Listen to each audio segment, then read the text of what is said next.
আজকের লেকচারে আমরা জেনারেল থিওরি অফ রিলেটিভিটি নিয়ে কথা বলবো। আইনস্টাইন তার জেনারেল থিওরি অফ রিলেটিভিটিতে বলছে যে গ্রাভিটি বা মহাকর্ষের বল বলতে কিছু নয়। তারপর বলছে ভরযুক্ত বস্তুর কারণে স্থান কাল মানে স্পেস টাইম বেঁকে যায়। কিভাবে বেঁকে যায় এটা আমি ডিসকাস করবো। তো এটার জন্য একটা এক্সাম্পল নেই। এই দেখো, এই ফিগারে দেখো দুটো গ্রহ আছে। আর আমরা কি পড়ছি, মহাকর্ষ বলে যে মহাবিশ্বের দুটো বল পরস্পরকে যে বল আকর্ষণ করতেছে সেটা হচ্ছে মহাকর্ষ বল বা গ্রাভিটি।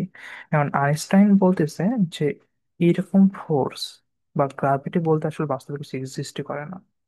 সেই জিনিসটা কিভাবে এক্সপ্লেন করতেছে, সে বলতেছে যে আমাদের যে মহাবিশ্ব বা আমাদের স্পেস, এই যে স্পেসটা আছে, এই স্পেসটা মেইনলি আসলে অ্যাকচুয়ালি একটা ফ্ল্যাট বা সমতল।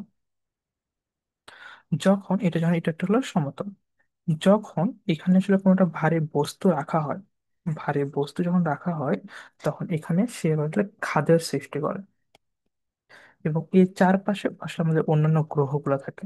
ধরে নাও এটা হচ্ছে পৃথিবী। এখন এই খাদের কারণে, এই খাদটা হওয়ার কারণে এখানে বেঁকে যাওয়ার কারণে আমার স্পেসটা বেন্ড হয়ে গেছে। এটা আমরা স্পেস টাইম বলি। স্পেস টাইমটা বেন্ড হওয়ার কারণে পৃথিবী একে কেন্দ্র করে ঘুরতে থাকে। তো এই যে স্পেস টাইম বাঁকা হয়ে গেল, এর জন্য পৃথিবী সূর্যের কেন্দ্র করে ঘোরে, কোনো গ্রাভিটি অথবা মহাকর্ষ বলের জন্য ঘোরে না। আমরা লাস্টের দিকে আরেকটা এক্সাম্পল দেখি। এই যে রিয়েল লাইফের এক্সাম্পল দিচ্ছি, এখানে কাপড় দিয়ে একটা স্পেস তৈরি করা হয়েছে, এটাকে বলছে স্পেস টাইম, যেটা আমি বেন্ড করছি। এই ছোটটা হচ্ছে পৃথিবী, হালকা,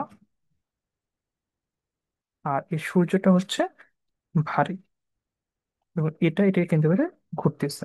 দেখো আমরা একটা ভিডিও দেখি, আমরা একটা ফ্ল্যাট স্পেস টাইম দেখি,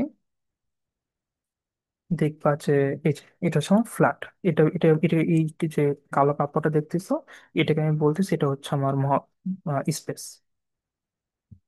এবং এই স্পেসের উপরে ধরে নাও এটা একটা গ্রহ যাওয়া আসা করতেছে। এখন এখানে যদি আমি একটা ভারী কোনটা বস্তু রাখে দেই, আমার যে স্পেসটা আছে, এই স্পেসে আমি কি করবো, ভারী বস্তু রাখবো। এই যেটা ভারী বস্তু রাখবো, দেখো একটা গর্ত সৃষ্টি হয়েছে। এই যে গর্তটা সৃষ্টি হইলো, এটাকে আমি বলতেছি সূর্য। তো যত বেশি ভারী হবে আমার গর্তটা, তত বেশি হবে।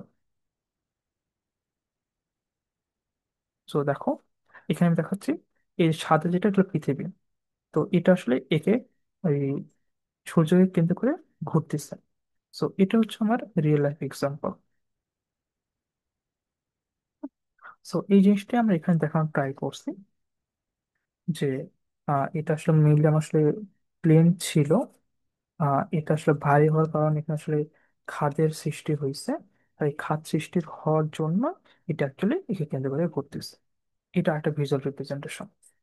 এখন এখানে গ্রাভিটির সাথে আলোর একটু কথা বলা হয়, যে গ্রাভিটি আলোর উপর প্রভাব ফেলতে পারে, আলোর বেগে না। তার মানে এখানে যে হালকা বাঁকের সৃষ্টি হয়েছে, এর জন্য আমরা যে লাইটটা আছে এটা আসলে বক্র পথে যাচ্ছে। তো মেইনলি একটা মনে রাখবা, লাইট এটা আসলে সরলরেখা বরাবর চলাচল করে নর্মালি, বাট কোথাও যদি বাঁকা পাই তখন সে আসলে বাঁকা পথে চলাচল করে। আর আমরা কি বলবো, যত বেশি ভারী তত বেশি খাদ তত বেশি গ্রাভিটি। তো এটাই হচ্ছে আমাদের আহ আইনস্টাইনের আপেক্ষিকতার সাধারণ তত্ত্ব। এবং এখানে আরেকটা কথা বলা হয়, সেটা হচ্ছে স্পেস টাইম বলে বস্তু কিভাবে মুভ করবে। এই দেখো, এই যেটা আমার স্পেস টাইম,